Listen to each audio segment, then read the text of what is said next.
제가 이게 맨날 실수를 해가지고요.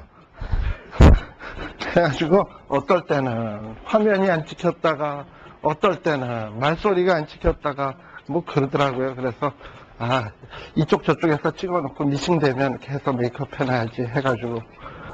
자, 기도하겠습니다. 하나님 아버지 참 감사합니다. 우리에게 이렇게 말씀 안에서 서로 하나가 되게 하시고 또 이렇게 매 주일마다 하나님의 말씀을 공부하러 나올 수 있는 열심도 주심을 감사를 드립니다. 참 이 모임을 통해서 우리 하나님의 깊으신 뜻, 우리를 향하신 풍성한 사랑, 또 우리가 어떻게 되기를 원하시는지 그 모든 것을 잘 깨달아 알게 하여 주시고 날마다 우리의 믿음이 무럭무럭 자라가며 또 이 시대에 우리가 감당해야 될 부분들을 잘 감당할 수 있는 귀한 믿음의 아들, 딸들 다 되게 하여 주시옵소서. 예수님 이름으로 기도드리옵나이다. 아멘. 네, 반갑습니다. 자, 우리 오늘은 드디어 에베소서를 하는데요.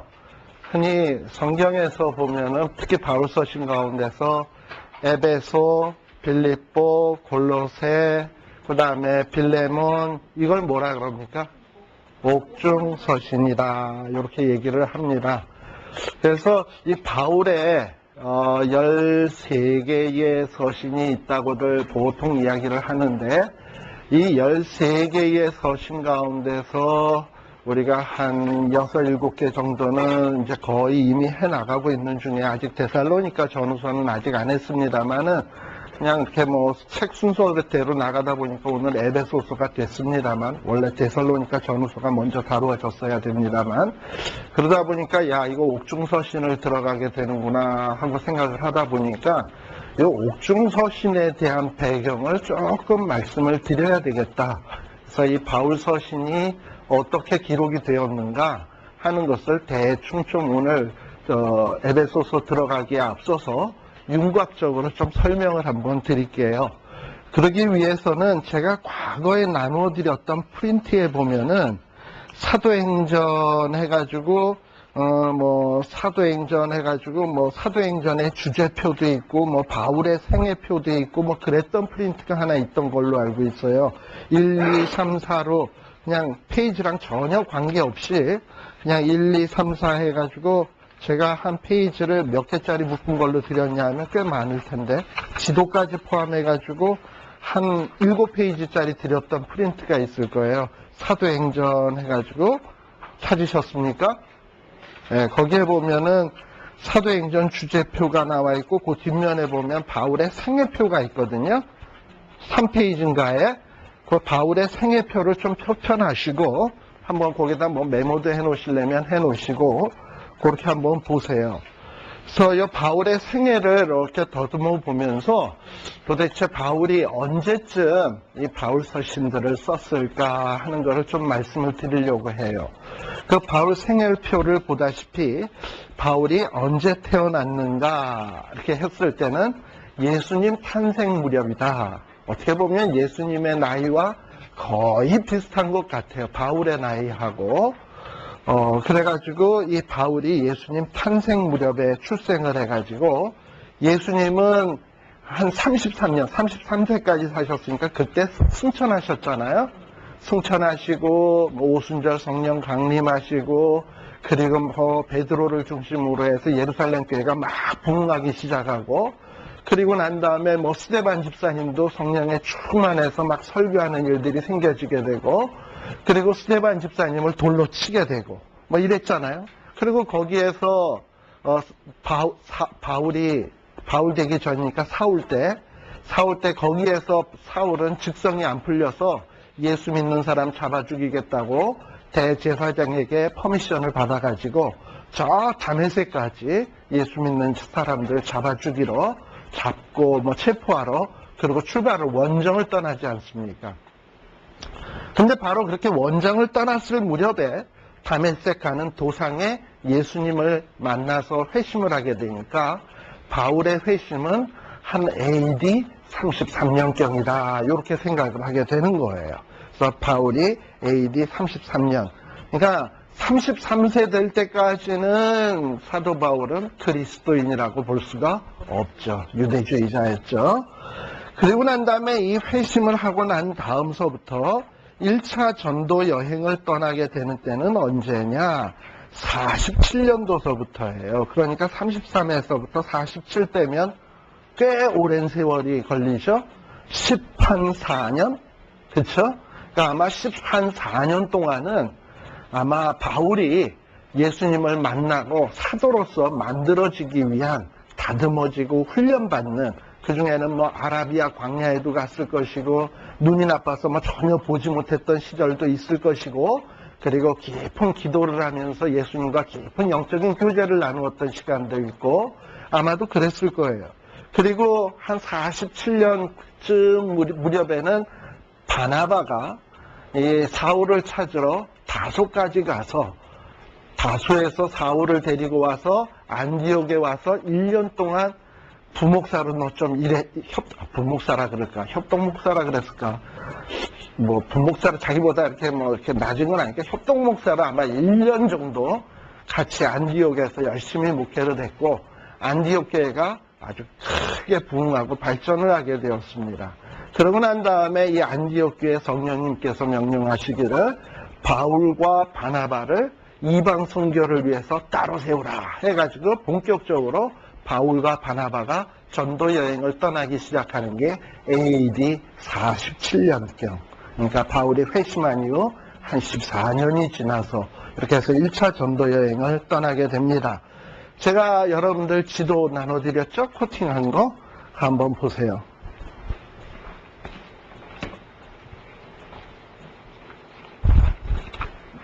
그동안 했던 바울 서신에 대한 대체적인 뭐 복습이라 그럴까.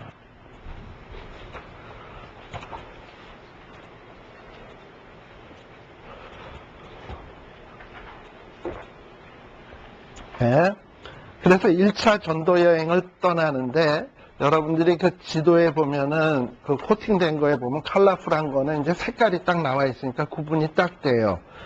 약간 노란색도 아니고 땅색도 아니고 그건 무슨 색이에요? 요거는 주황색 말고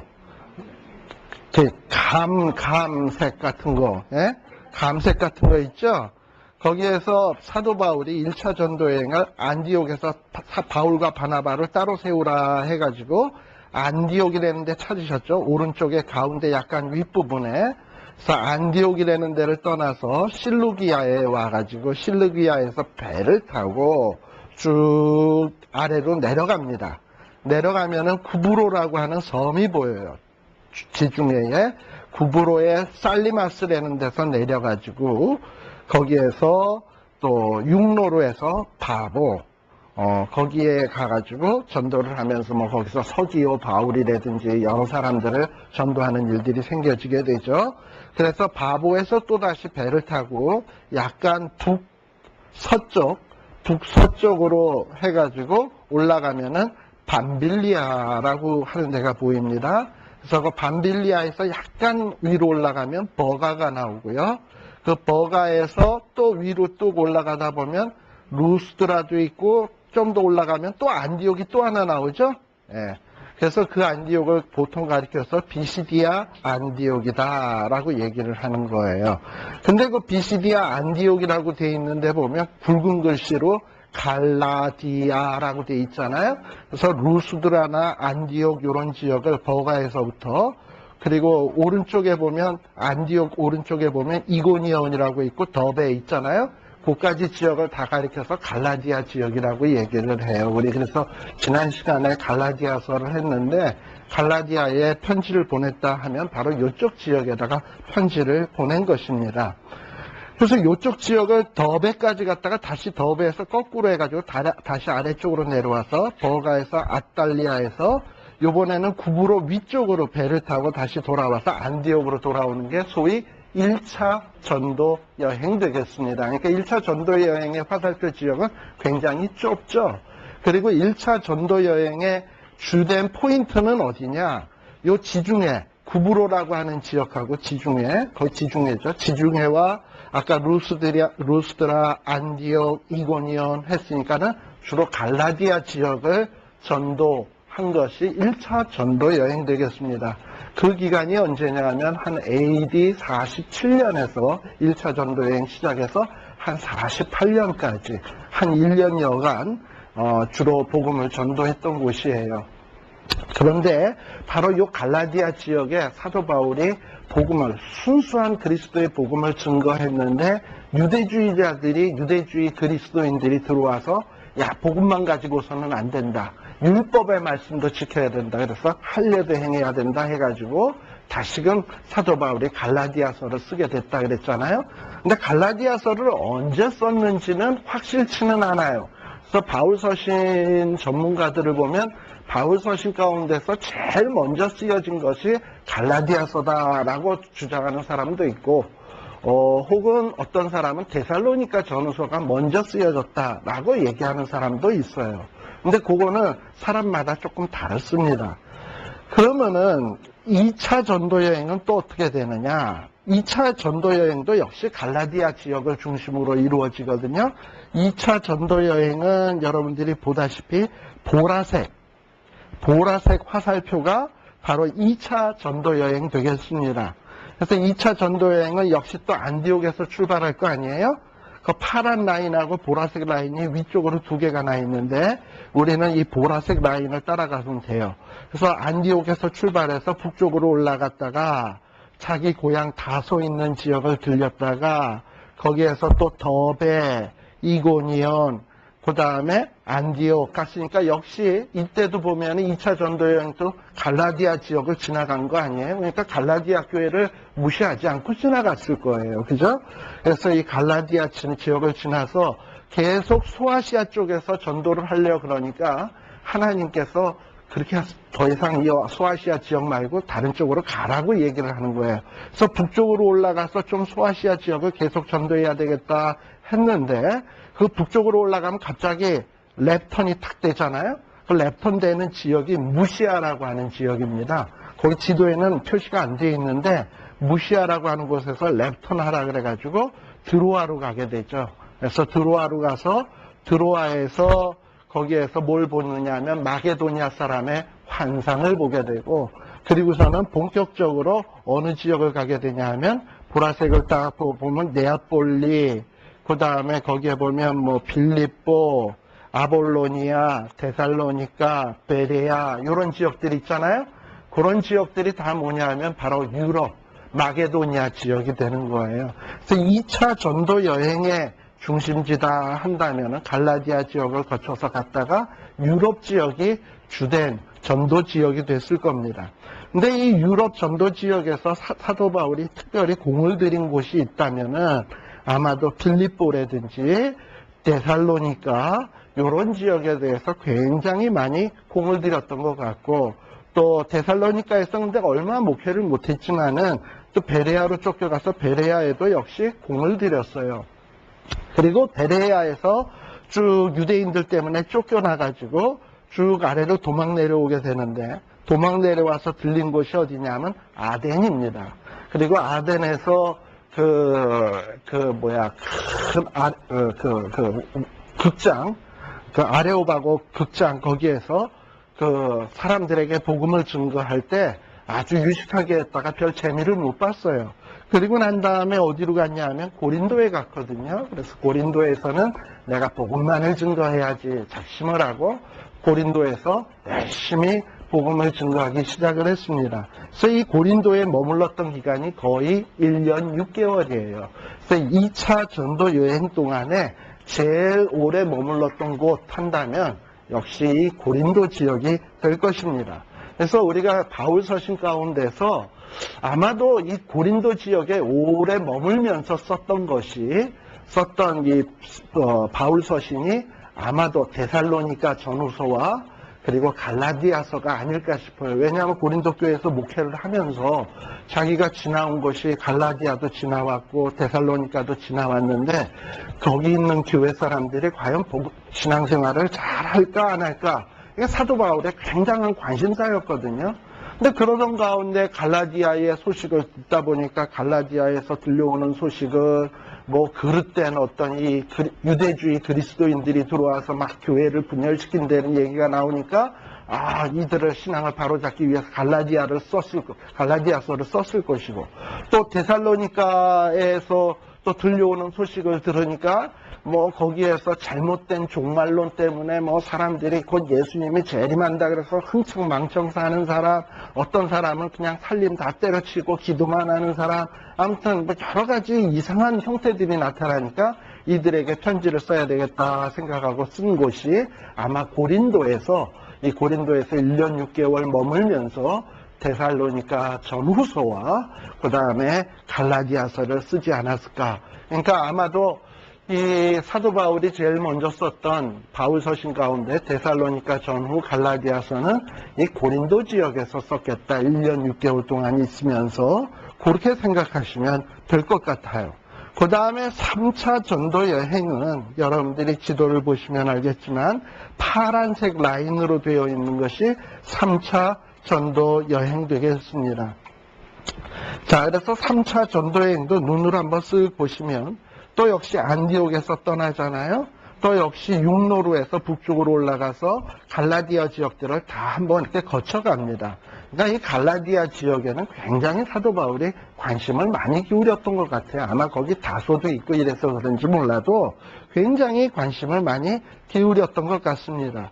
근데 이 3차 전도 여행에서 제일 오래 있었던 곳은 역시 어디냐? 거기에 보면은 쭉 파란 라인 가다 보면 아시아라고 되어 있고 그 밑에 보면 에베소라고 있잖아요.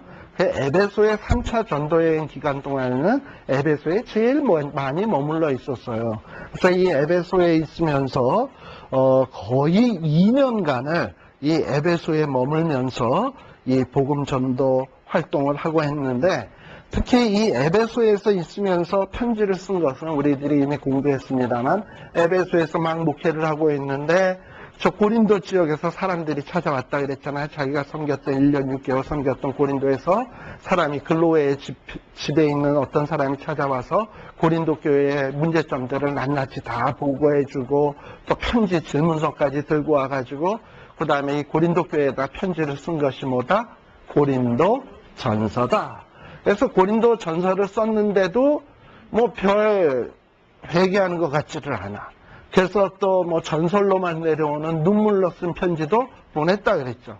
역시 회개한 것 같지가 않아요. 그리고 아마 중간에 방문한 것 같은데 역시 회개의 조짐이 없어서 아주 눈물로 쓴 편지로 아주 신랄하게 책망을 해서 보냈던 것 같습니다.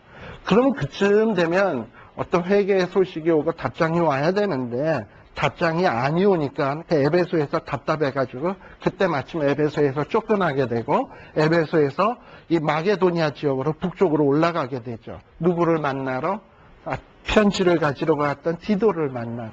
그래서 디도를 만나러 쭉 올라가는데 드로아에 딱 들렸는데 드로아에 복음의 문이 활짝 열렸음에도 불구하고 디도 만나야 되겠다는 생각에 통과하고서는 패스해가지고 어디까지 가냐? 필립보에 가서 디도를 만났습니다.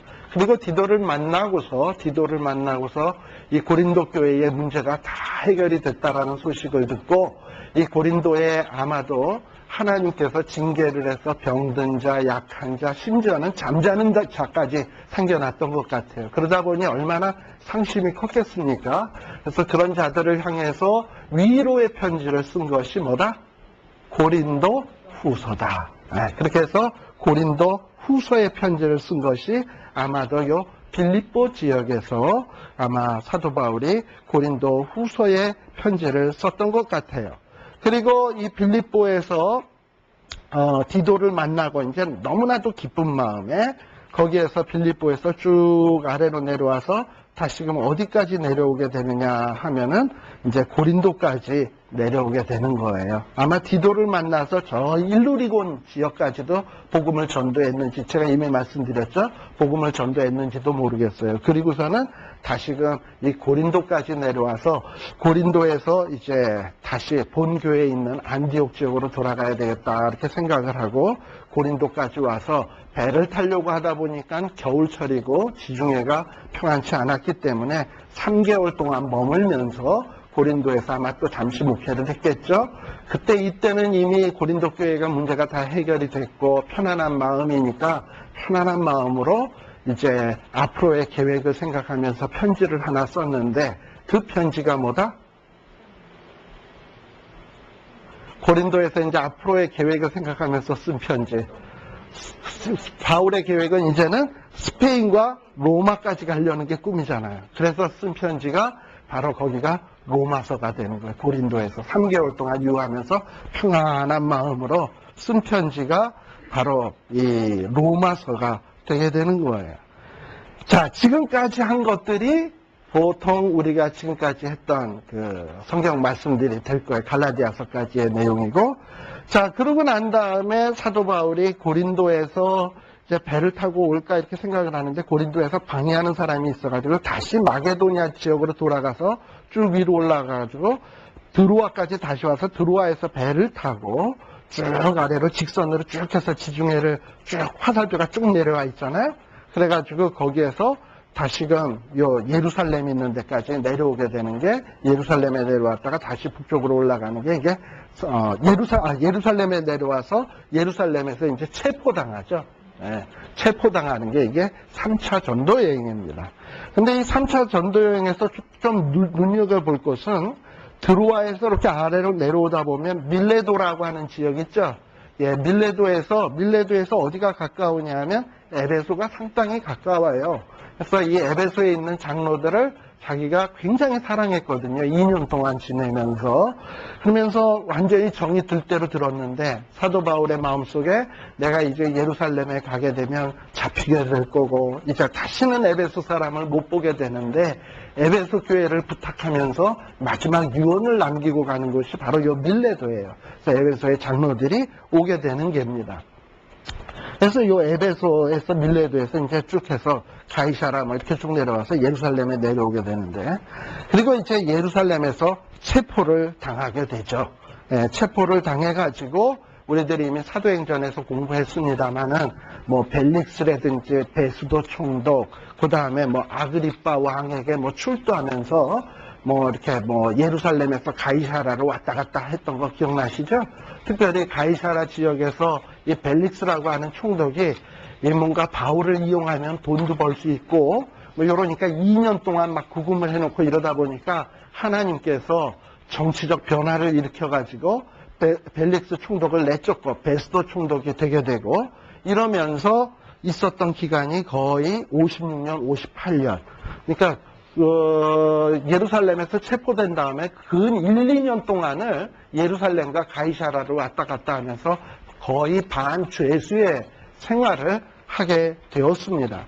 그리고서는 그 다음에 이제 어떻게 되느냐? 결국은 가이사라에서 베스도 총독이 감당하기 어려운 사람이 바울이니까 바울을 이제 로마로 압송하게 되죠. 그래서 이 압송하는 그 화살표가 뭐냐? 이 주황색 화살표가 이 로마로 압송하는 화살표가 될 거예요.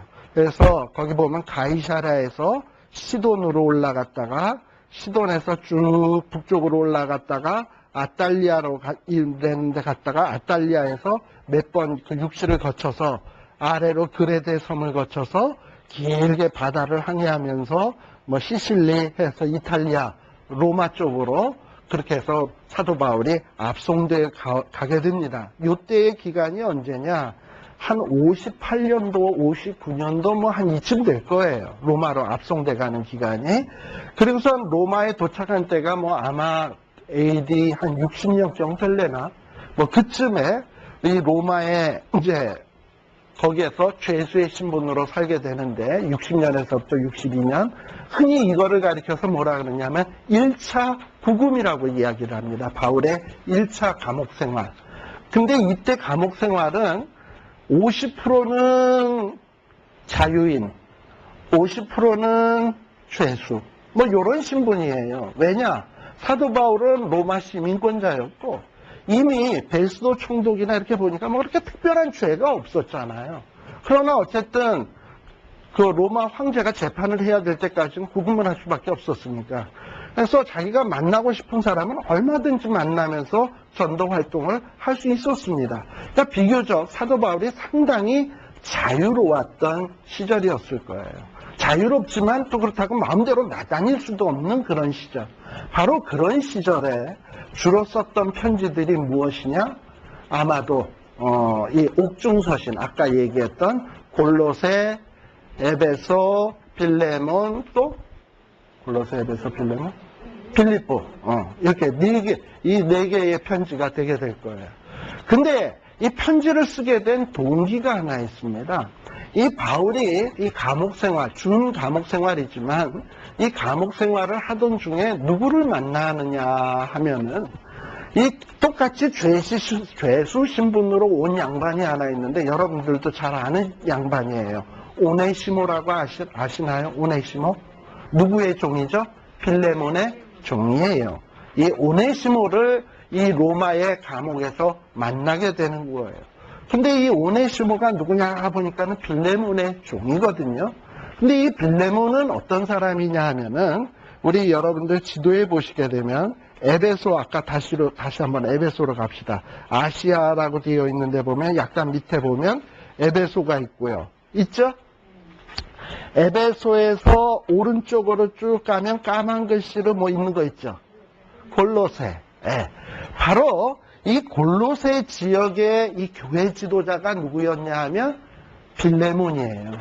빌레몬이 이 골로새 지역의 거의 교회의 책임자나 다름없는 사람입니다.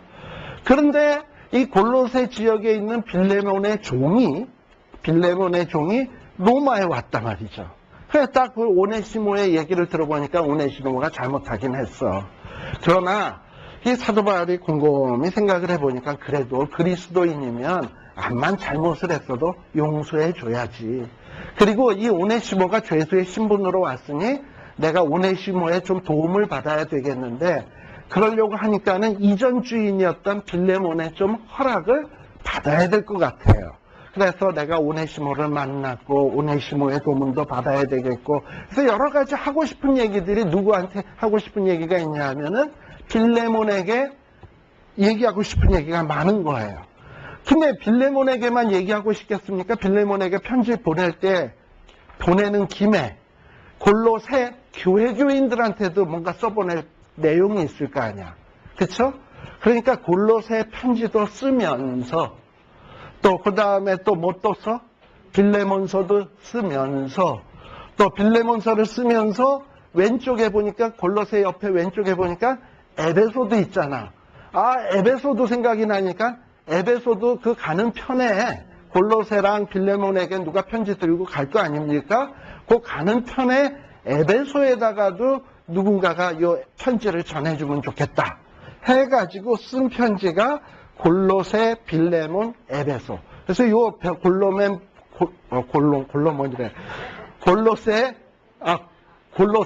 골로새, 빌레몬, 에베소. 요거는 묶음이야, 묶음. 한 묶음으로 보시면 돼. 골로새, 빌레몬, 에베소는요. 예.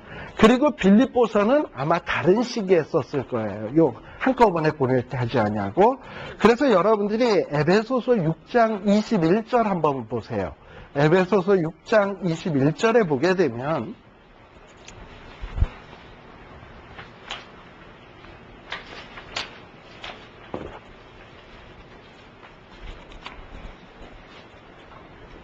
거기 한 사람 이름이 나오죠.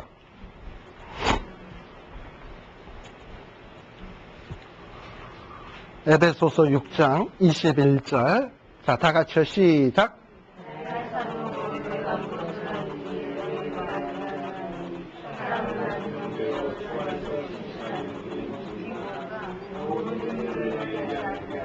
예. 아마도 사도 바울이 에베소서에서, 예루살렘에서 체포돼가지고 가이사라로 가서 2년 동안 고생하더라. 이제 재판받으러 풍랑 속에서 막 여러 가지 그냥 우환을 겪으면서 로마까지 갔잖아요. 그러니까 이 바울을 믿음의 아버지 아니겠습니까? 이 믿음의 아버지처럼 생각하는 이미 바울이 세웠던 그 교회의 성도들은 이 바울에 대해서 얼마나 많은 걱정을 하고 있겠습니까? 그리고 지금 로마에 가서 감옥에 있다. 그러니까는 얼마나 걱정들을 하고 있겠어요. 그런데 그 사도 바울이 지금 아까 6장 21절 봤듯이 내가 에베소에 있는 교회 교인들에게 내 형편을 너희들이 알지 못하기를 원치 아니한다. 그래서 내가 사람을 하나 보내는데 두기고 편에 내가 모든 것을 다 알리기 위해서 너희들에게 두기고를 보낸다 하면서 아마 이 두기고가 에베소에 보내는 편지를 들고 갔던 것 같아요. 그리고 이 두기고가 에베소 편지만 들고 갔냐, 또 뭐 또 갖고 갔냐 하면 골로새서, 우리 골로새서 4장 7절 한번 봅시다.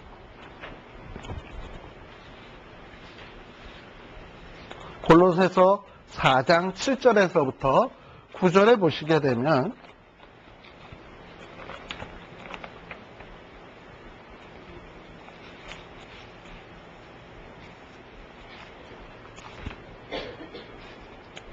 (4장 7절) 자, 거기에 보면 누가 7절? 두기고, 아까 나왔죠. 에베소에 갔던 두기고. 그러니까 에베소에도 분명히 편지를 가지고 가서 에베소의 모든 사정을 다 알렸을 거예요. 근데 이 친구가 지금 또 어디 가서도 알리냐면 바울의 사정을 골로새에 가서도 알리는 거예요.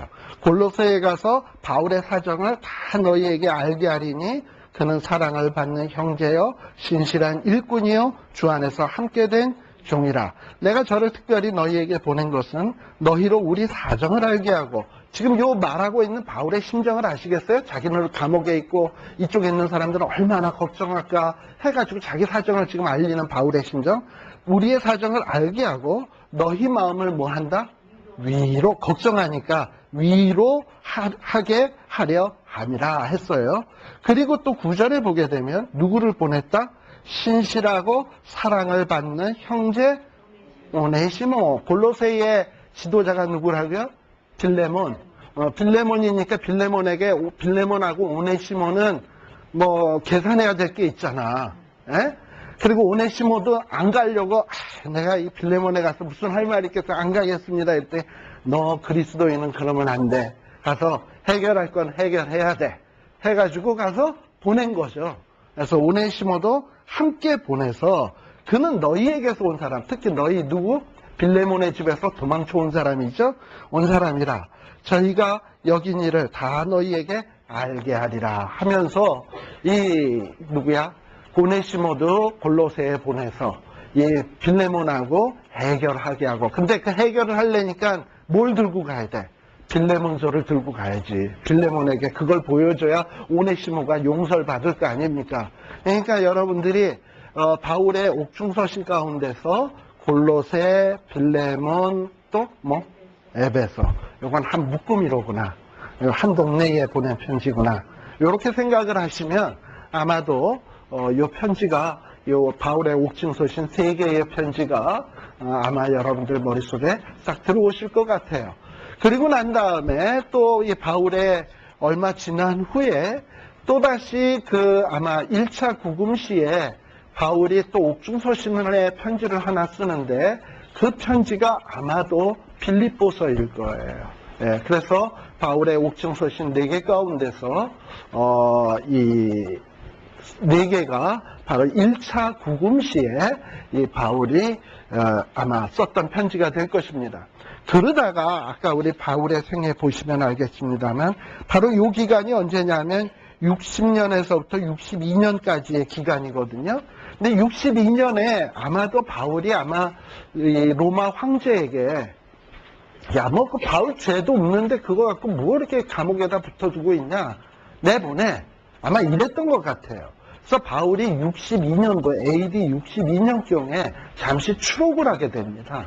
예, 추록을 해서 62년도에서부터 한 4년 동안을 진짜 자유인의 신분으로서 활동을 하게 돼요. 62년에서 거의 66년까지. 근데 보통 그러다 보니까 이제 사도행전은 안 나와 있지만은 많은 바울에 대해서 연구하는 사람은 바로 이 62년에서부터 66년까지 이 4년 동안에 아마도 디도, 그 다음에 디모데, 이런 친구들하고 아마도 여기 그 로마를 중심으로 해서 이곳저곳 다니면서 전도하지 않았을까. 그래서 어떤 사람은 극단적으로 스페인까지도 가지 않았겠나. 뭐 이렇게 생각하는 사람도 있어요. 그리고 이 바울이 이 4년 동안에 스페인까지 갔는지 안 갔는지 뭐 우리는 알 길이 없습니다만 나중에 여러분들 천국 가면 물어보세요. 스페인 가셨어요? 뭐 갔는지 안 갔는지 모르겠지만 근데 틀림없이 또 어디를 갔던 것 같냐 하면 4년 동안에 마게도니아 지역 이미 그 전에 뭐 다녔던 곳들 있잖아요. 마게도니아 지역, 소아시아 지역까지 와가지고 또 전도를 하고 다녔던 것 같아요. 그러다 보니까 이 디모데전서 여러분들이 나중에 보시면 알겠습니다만 디모데전서 1장 3절에 보면 사도 바울이 디모데를 말이죠. 디모데전서 1장 3절입니다. 디모데를 에베소에다 떨궈 놓거든요. 요때 이 디모데를 떨궈 놓은 기간이 언제냐? 아마도 사도 바울이 1차 구금됐다 추록을 하고 난 다음에 이곳저곳 전도 여행을 하다가 에베소까지 갔다가 에베소에다가 디모데야 나는 이제 떠나니까 네가 여기서 목회해라 해가지고 디모데를 탁 에베소에다 떨궈 놓고 그 다음에 또 심지어는 그레데 섬 아까 우리 지중해 보면 그레데 섬 나오죠? 예, 그레데 섬에다가는 또 누구를 떨궈 놨냐 하면 디도를 떨궈 놓고 이러고서는 자기의 못다한 일들을 디도와 디모데에게 턱 막혀놓고 그리고 나름대로 전도 활동을 하고 이렇게 돌아다니다가 그러다가 어떤 일이 발생이 됐냐 하면 제가 이미 여러분들한테 설명을 드렸습니다만 AD 64년경에 미치광이 네로가 로마에서 로마 시내에다가 불을 질렀어요. 그리고 시를 짓고 아무튼 미치광이 짓을 했어요. 그러고 난 다음에 그 방화의 책임을 막 따졌을 거 아니에요. 그러다 보니 네로가 정치적으로 공경에 처하기 시작을 하니까 그 화살을 누구에게 돌리기 시작을 했냐면 그리스도인들에게 돌리기 시작을 했고 그리고 대대적으로 그리스도인들을 핍박하기 시작하는 게 64년 후반기 65년도에서부터 대대적으로 그리스도인들을 핍박하기 시작을 했고 그러던 와중에 AD 66년경에 사도 바울도 붙잡히게 되는 거죠. 그리고 그리스도인을 핍박하는데 그리스도인 중에 괴수인 사도 바울을 가만 내버려 둘 이유가 있겠어요? 그래서 AD 66년에 사도 바울을 죽이게 되는 거예요. 그래서 죽이기 위해서 66년도에 1차적으로 감옥에 가두었는데 그때 이 감옥에 갇혀 있으면서 사도 바울이 쓴 편지가 뭐냐면 디모데 후서야. 예. 아마도 디도와 디모데를 에베소와 그레데에다 떨궈 놓고 혼자서 이것저것 또 전도하러 다니면서 디도와 디모데에게 너희들 힘내서 목회 잘해라 해서 쓴 편지가 디모데 전서와 그 다음에 디도서고요. 그래서 흔히 이걸 뭐라 그러냐면 목회서신이라 그러죠. 얘네들 목회 잘하라고 쓴 편지고 그 다음에 마지막으로 사도 바울이 네로에게 붙잡혀가지고 순교하기 직전에 감옥에 있으면서 쓴 편지 어떻게 보면 이것도 옥중서신이라고 볼 수 있죠. 이렇게 써쓴 옥중서신 어떻게 보면 바울의 유언적인 편지입니다. 이것이 디모데 후서입니다. 그래서 어떻게 보면 이 바울의 서신 그리고 어떤 사람은 또 히브리서는 그러면 어떻게 되느냐. 아마 대개 성경 저자들 하는 얘기는 히브리서는 바울이 안 썼다 그런 사람도 참 많고요. 뭐 아볼로가 썼다고 하는 사람도 있고요. 저자가 누군지 모른다고 하는 사람도 있고요. 아무튼 확실하게 우리가 바울 서신으로 일컬어지는 것들 우리가 로마서에서부터 시작해서 디모데 전후서까지 언제 쓰여졌는가 하는 것을 제가 아마 대충 지금 설명을 드렸으니까 아마 여러분들 머릿속에 이렇게 들어오실 거예요. 다시 한번 정리해서 말씀드린다면 고린도에서 2차 전도 여행 때 고린도에서 1년 6개월 동안 머물러 있는 동안에 아마도 데살로니가 전후서와 갈라디아서가 쓰여진 것 같고요. 예, 그 다음에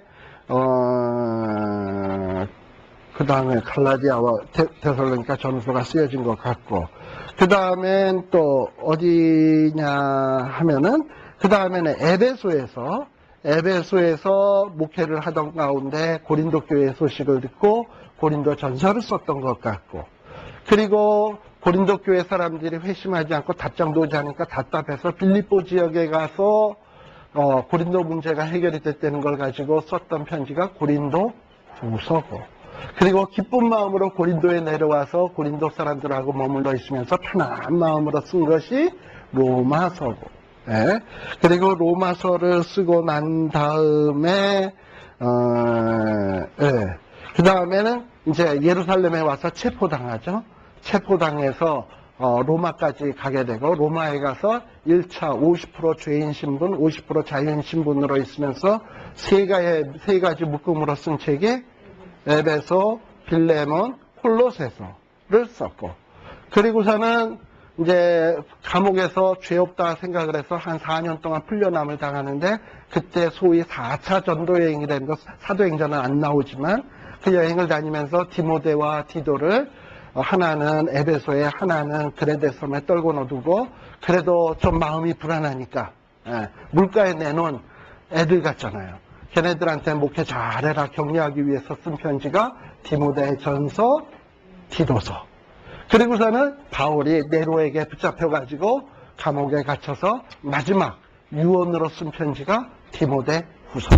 그러면 아마 바울 서신이 여러분들이 쭉 흐름적으로 아마 이렇게 머릿속에 들어올 것이고, 어느 때 썼겠다 생각을 하면서 이렇게 바울 서신을 읽으면 아마도 그 바울 서신이 좀 더 머릿속에 생생하게 들어오지 않겠나 하는 생각이 들어서, 오늘 그냥 옥중서신을 들어가는 마당에 이 바울이 어떻게 바울 서신들을 썼는가 하는 것을 대략적으로 한번 정리를 했습니다. 사실은 내가 그거를 2페이지를 이렇게 해서 프린트를 하긴 했거든요. 그래서 오늘 좀 늦어가지고 어디서 카피를 해야지 하다가 카피를 못 해갖고 왔어요. 아무튼 다음 시간에 조금 제가 카피를 해서 드리도록 할게요. 근데 아마 대충 설명을 드렸으니까 이해는 다 되셨으리라고 보여집니다.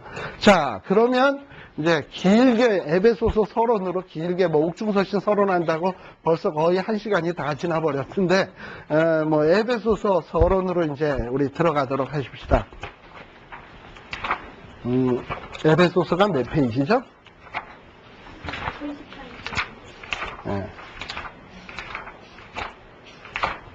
38페이지.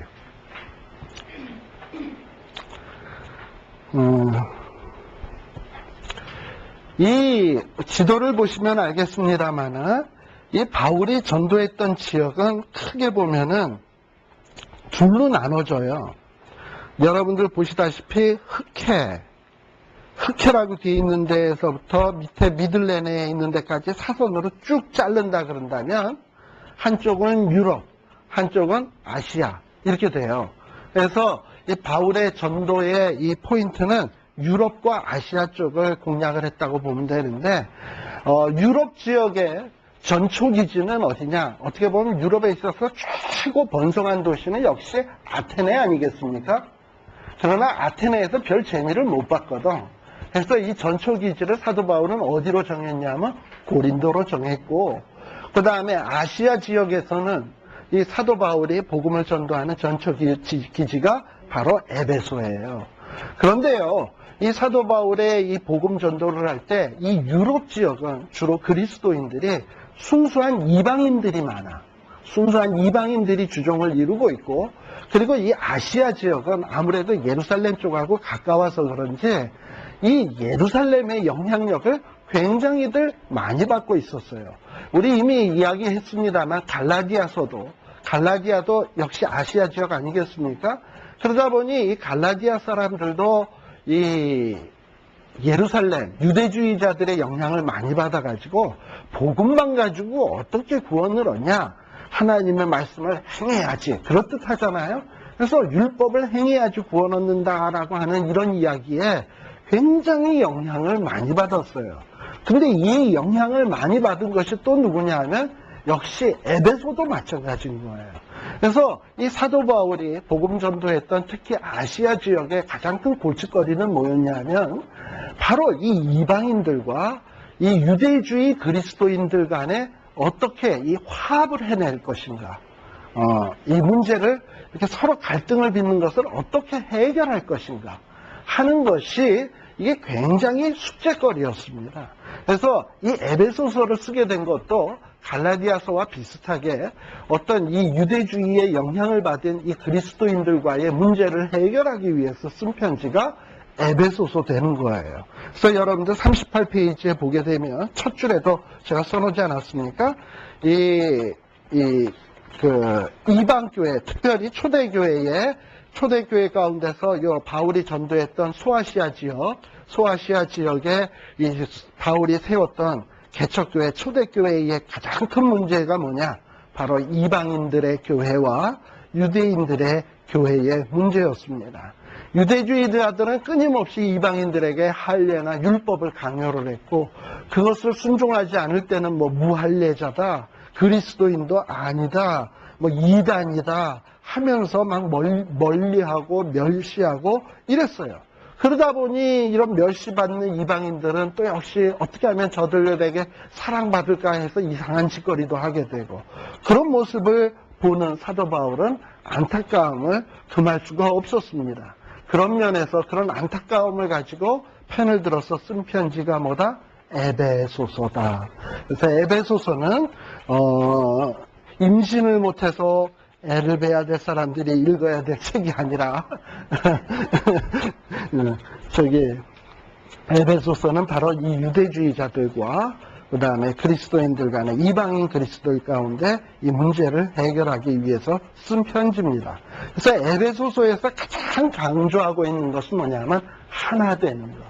이방인이나 유대인이나 그리스도 안에서 하나다.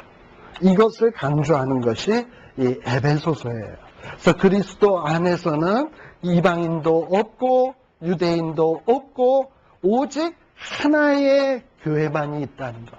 그리고 이 하나의 교회라니까는 무슨 건물 하나의 교회가 아니라 눈에 보이지 않는 그리스도 안에서의 무형적인 교회, 안 보이는 교회지만 바로 그리스도 안에 있는 어떤 이런 보편적인 이런 교회를 강조하는 것이 에베소서인 것입니다.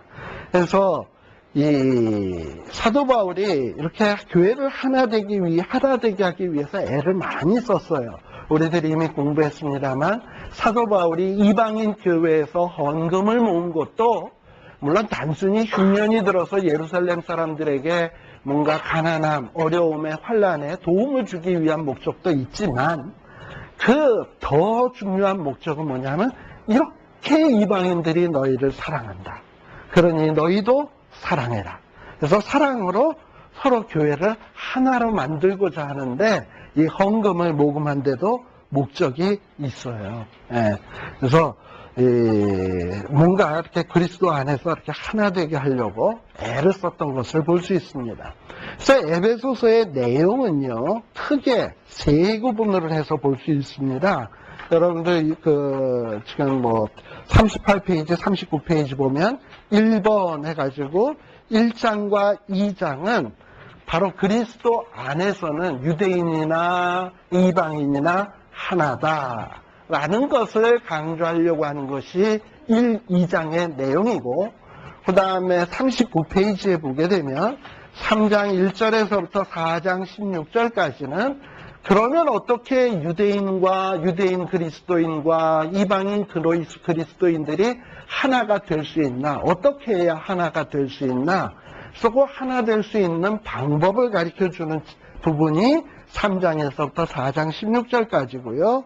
그 다음에 세 번째 부분 4장 17절에서부터 나머지 6장까지는 그럼 이렇게 그리스도 안에서 하나 된 그리스도인들, 이 그리스도인들을 바울식으로 표현을 하면 새 사람이라고 얘기하거든요. 이 새 사람 된 사람들은, 그리스도 안에서 새 사람 된 사람들은 어떻게 생활해야 되나, 이 땅 위에서 살아가는 동안 그것을 가르치는 책이 4장 17절에서부터 6장까지의 내용 되시겠습니다. 그래서 이런 어떤 에베소서를 쓰게 된 어떤 바울의 생각, 마음 이런 것들을 여러분들이 헤아리시면서 우리가 에베소서를 잠시 쉬었다가 우리 이제 1장서부터 한번 이렇게 살펴서 나가도록 하겠습니다. 예.